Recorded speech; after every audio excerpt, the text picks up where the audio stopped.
The season finale ended with a bang, and, well, a demon. Is it enough to save the shows coming up? I don't know. Will we see a season 2? We'll have to wait and see. Welcome to the heart of the stories we tell. My name is Rob, and tonight I will be reviewing Midnight Texas, Episode 10, The Virgin Sacrifice. Man, even after all these years, those words always make me a little uncomfortable. Alright, so, the series has been pretty good. It had some rocky starts, and I think that everyone really came through in the end, though.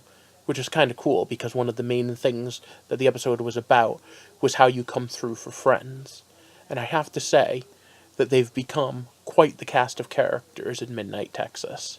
Let's throw this up there and get started, though. So once again, it's stop. Spoiler time. So Manfred's got a plan, and as usually it's a bad one.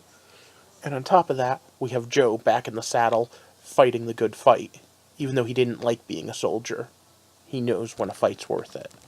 And then we have this demon thing coming up from hell, and it's only the first. The blood moon rises, and he's the first to come through the veil. Man, what an excellent story we could have if we get a season 2. But alright. So, Manfred, being a psychic, has the ability to talk to spirits, and in some ways, as we learned in the last couple of weeks, control spirits. And remember, not all spirits are dead things. Some are demonic. Some, I assume, are angelic, too. But the forces that Koldenar brought forward, these things, these wraiths, are evil demonic spirits that can take any form. They bless their weapons and hope that that's going to give them the edge. And unlike every movie I've ever seen, blessing their weapons do very little. It allows them to knock them down, but it doesn't stay down. And that's just dangerous. How far Manfred has come, though, since that first episode. I'd like to remind everyone how this series started. I've been running for a long time. Never lived in any one place for very long. The quote that goes around through this series. When you're in trouble, remember our house has wheels. So, well, the house has wheels. He could have run, but he didn't. He stuck around, and now he is risking everything, inviting demonic spirits in.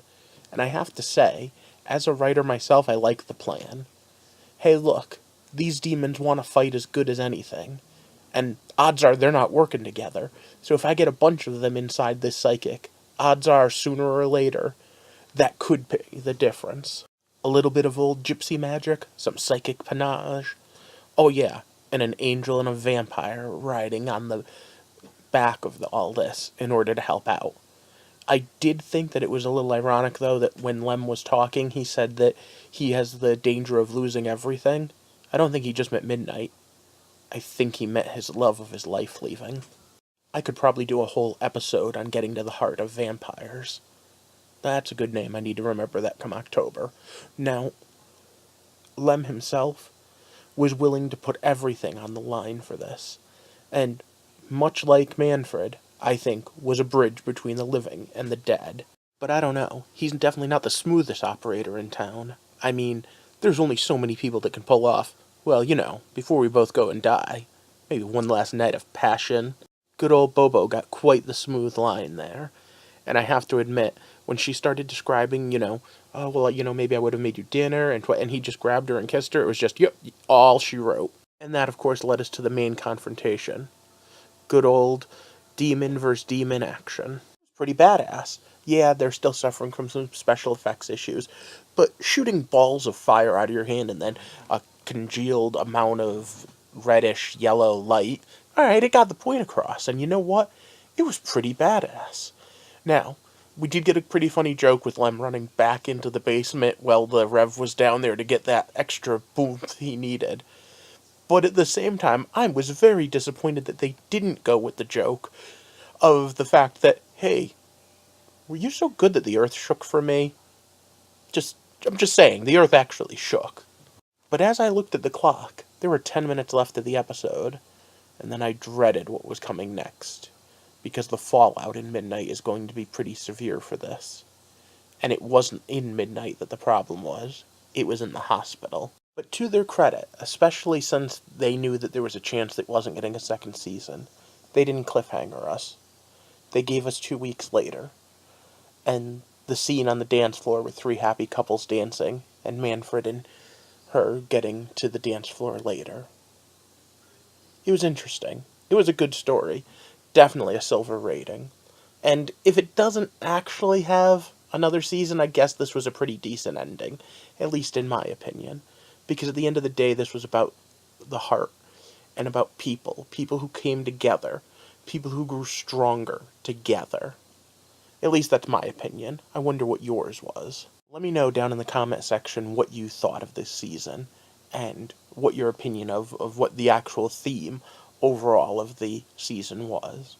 And while you're at it, let me know what you think, if there is another season, what it'll be like, now that we have someone new moving into town and wanting to renovate and bring more people in, more potential victims.